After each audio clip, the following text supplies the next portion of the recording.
Since my last video on the team, the Cardinals have made some changes. I didn't want to make a video about it right away after some of those moves either, as I was pretty emotional about some of them. Also, I knew that more were to come.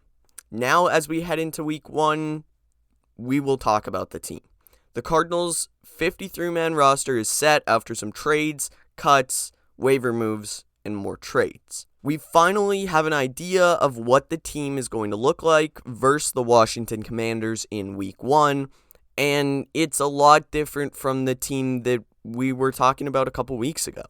So let's try to discuss what the direction of this team is and address some of the rumors about Kyler Murray and Isaiah Simmons. If you guys enjoy the content on the Cardinals, make sure to leave a like and subscribe to the channel for more. The first major move came in the middle of joint practices versus Minnesota. The Cardinals moved safety/linebacker Isaiah Simmons to the New York Giants in exchange for a 7th round pick. A move that had a lot of people scratching their heads, including myself. But as time's gone by, it becomes more understandable, and I'm going to do my best to rationalize it here. Isaiah Simmons is a great athlete. We saw flashes of that in the desert, but never near what he was in college. I'm not going to blame that on Simmons. He never had the set role on defense. He was always jumping around and really a player that can be best described as positionless. Sometimes he was playing middle linebacker, other times outside, and other times he was left one-on-one with a tight end. And that tight end just so happened to be Travis Kelce. Simmons was never a good football player for the Cardinals, but he was a very high draft pick, so the potential was there, and Cardinals fans were waiting on the potential. You can't expect fans to still be waiting on potential and hanging on to the one highlight that Simmons had per year when he's heading into year 4 and now it's a new regime.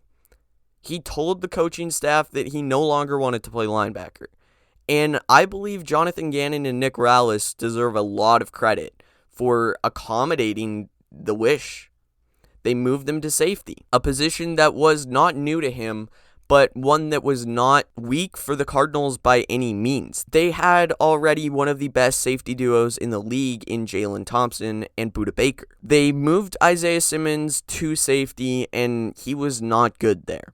Several plays in the preseason showed his lack of effort on the field. And that is a situation that Simmons should not have put himself in, especially when they moved a really good safety to try to make it work out. And everybody knew that if it didn't, Jalen Thompson would be moving back to that role in a heartbeat.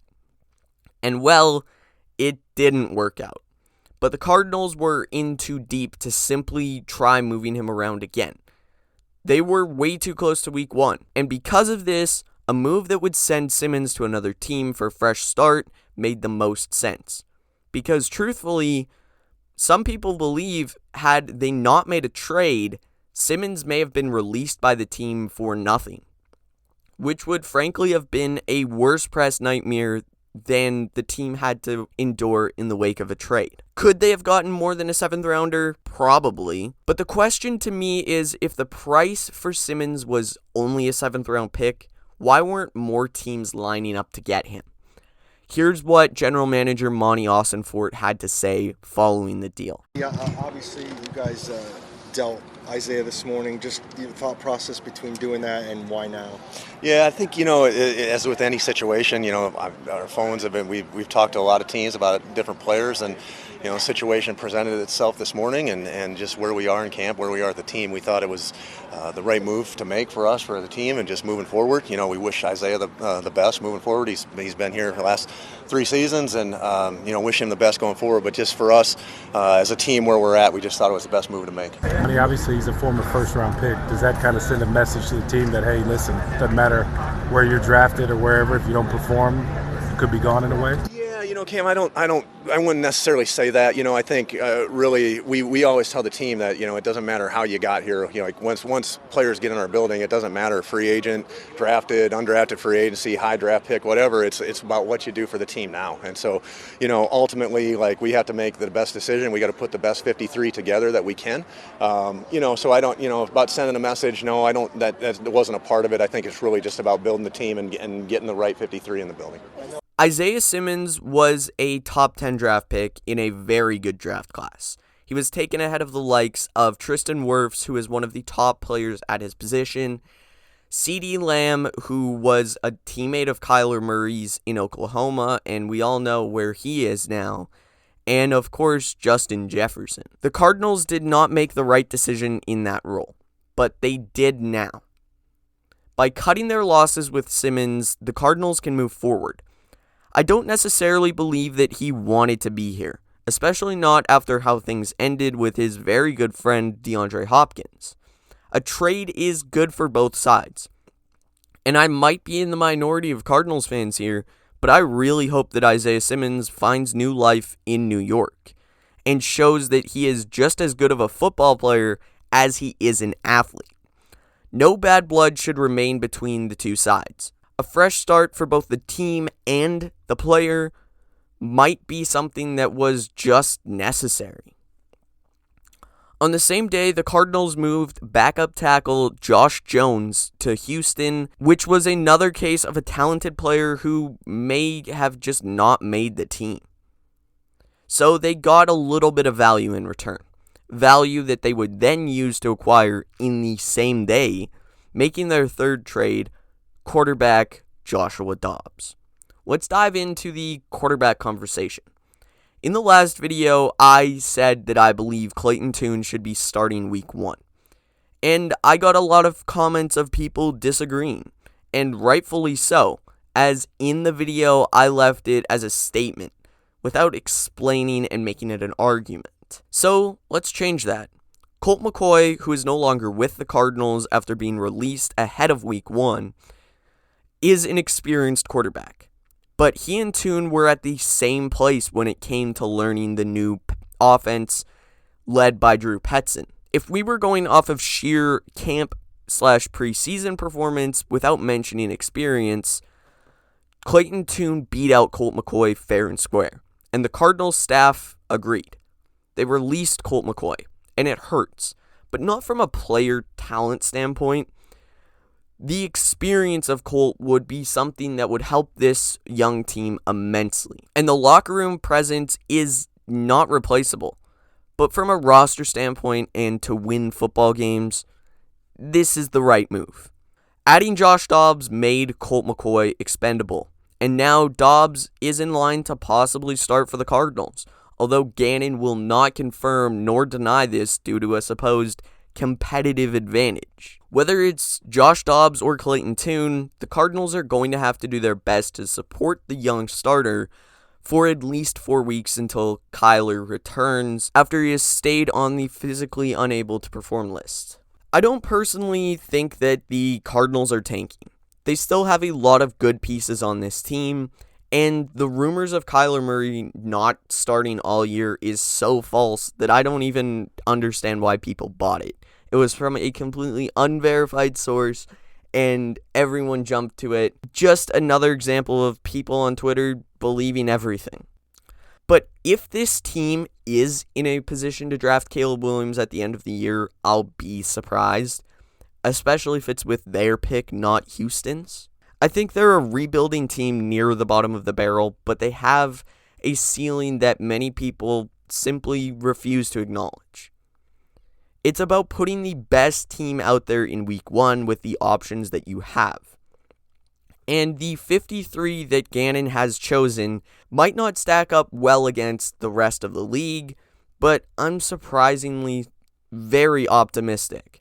After seeing a lot of your comments in the previous video, I can say that I'm not alone in having that optimism, even if it doesn't pay dividends for a year or so. They did a lot of good things in this preseason. Lots of good young players got a chance to show their potential. Clayton Tune looked better every snap he took. Andre Bocelli, despite being released and re-signed to the practice squad, looked great. Davion Davis looked good in the opportunities he had and will definitely get a spot in this league despite being released by the Cardinals. Amari DeMarcado made the team as the third running back after going undrafted out of TCU. DeMarcado looked like he didn't even stand a chance after the team signed Marlon Mack. But then the really unfortunate injury happened to Mack, and DeMarcado played well enough in preseason to beat out veteran Corey Clement. Yalda Froholt made a lot of fans less nervous about their center situation. And on defense, rookie Keitrell Clark shut down Justin Jefferson in joint practice, which was probably going to be the highlight of the season for the Cardinals going forward. Cam Thomas looks promising, and a shout out to Jesse Luketa, a hometown or home country hero for me. Ottawa's very own, had some defensive highlights, but did everything he could to make this team, and it's a well-deserved position. Even going on offense and playing fullback for a few snaps against Minnesota and catching a pass. Over the past week, a majority of NFL fans have made it clear that the Arizona Cardinals are tanking and not trying to hide it. Meanwhile, a majority of Cardinals fans haven't really changed their perspective on this team.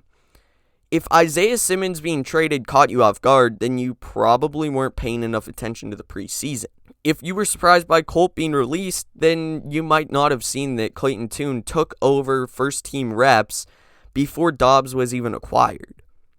Most people think that Tune deserved to beat out Colt McCoy. But if this were the quarterback 2 spot behind Kyler Murray and not the starting quarterback for the first 4+ weeks, I absolutely think Colt McCoy would have remained an Arizona Cardinal. You can't replace that experience, and he gets along well with Kyler. With the first 53-man roster set, ahead of more eventual waiver claims and practice squad moves, some have already been made. Defensive back Kayvon Wallace, who knows Gannon well from Philly, has been awarded to the Cardinals.